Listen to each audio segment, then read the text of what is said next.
And I know people are flooding. I mean, look, you got a lot of detractors on Twitter, and they're going to say their stuff. That's okay, you guys. We're staying the high ground. We have the best idea. We have the most, I think God and country-driven campaign. All of our volunteers are fantastic human beings. We, right now, have a total, we're doing this the right way. That's the whole point. So don't worry about, I know you guys try to concern you. You reach out to me and you say, hey, Brenden, there's people saying things. That's okay. They're all going to say stuff, you guys. Just stay right in your strong, in your strong place. Plus, yes, that's a great point, Rihanna. I am the front runner. At this point, we don't need to, we don't have to stoop down and hit anybody. We just got to stay on message and enjoy this.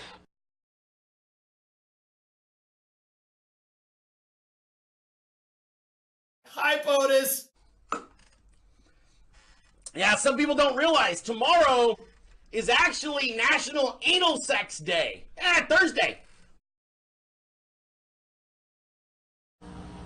You see what I'm saying? Not one endorsement?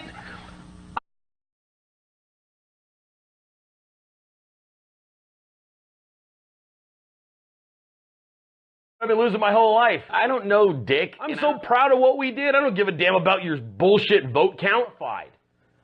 We are not going anywhere. None of these outcomes matter to me, dude. It doesn't matter if you win. It doesn't even matter if you actually run in a full-fledged election. I don't even care if I get the votes.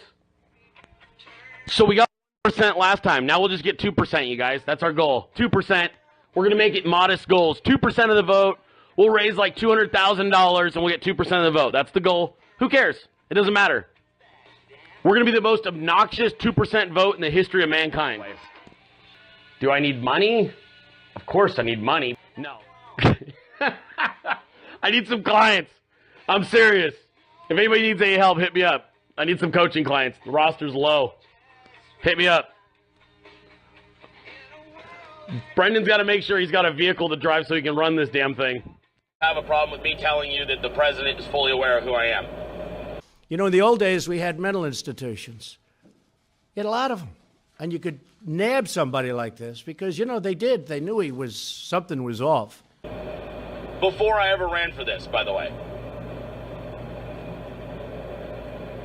That's not, he knows who I am. He knew who I was before I ran for Congress.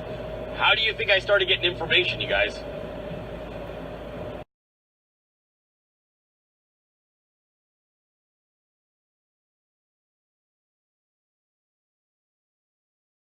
I am on record as saying Sebastian Gorka is a fucking piece of shit. I am on record as saying that I think Gorka is a fucking fraud. I am going to reiterate that right now, although I think I just did. Sebastian Gorka, I know you watch, I know you linger, I know you go around the different social media platforms, and from Brenden Dilley, I am letting you know you can suck my dick, Gorka. So, that's how I feel about him. So thanks, Brenden bots, all 1,800 of you live that are in here. Also, thank you to Scott Adams for letting me drag my dick across your forehead yesterday. It was one of the funnest things I've done in ages, and really the only thing I was sad about was that you blocked me at the end so we couldn't continue our romance. Here. So some of you might be aware of, I had this weird situation on the internet, and I'm not going to name the person involved, but let's just say there's an internet personality who believed for much of yesterday, or was it the day before, he believed that he and I were in some kind of a debate or having an argument online.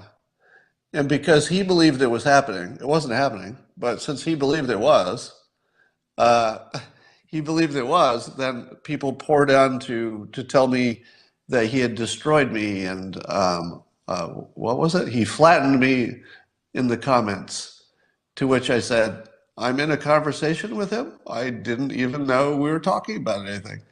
And so masses of people came to believe that we had had some kind of a disagreement on facts, and I don't even know what they would be, and that we had had some kind of conflict, and that people were taking sides, and then they started attacking me. And the whole time I kept thinking, who is he? Who is he? I don't even know who he is. I mean, I know like his name, but I don't know anything about him or why I care. Somebody made a simple comment about how his Periscope statistics were hard to explain. And I said, yeah, some comment to the effect of that it's unlikely.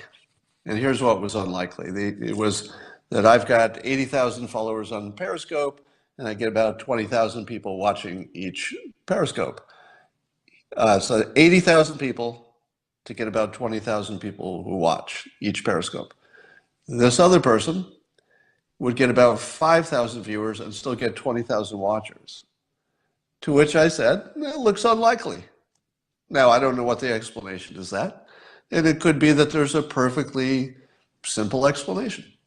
And if there's a simple explanation, I'd say, oh, okay. But on the surface, it just looks unlikely that those numbers could make sense. And his response, which he said, quote, flattened me, was he showed a screenshot of the minutes that people are watching his Periscope, which wasn't even the topic. So he responded with something that was a completely different topic and declared victory. And then I had to watch this huge mental health outpouring of people who said, yeah, he gotcha, take the loss, Scott. He nailed you. He just made an idiot of you. You might as well admit he just flattened you. And the whole time I was saying, I don't even think I'm in a conversation. I don't even know what this is about. I talked about something and he talked about something else and then declared victory. So I guess I got owned. And then he came up with the weasel move that it was all a clever trick, Scott.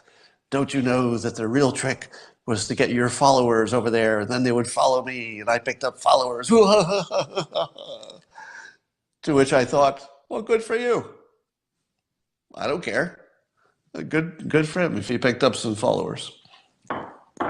So don't know who he is, don't know why I care. I just know that he imagined he was in some kind of a conversation with me, and he won. He totally won the imaginary contest that we didn't have. All right.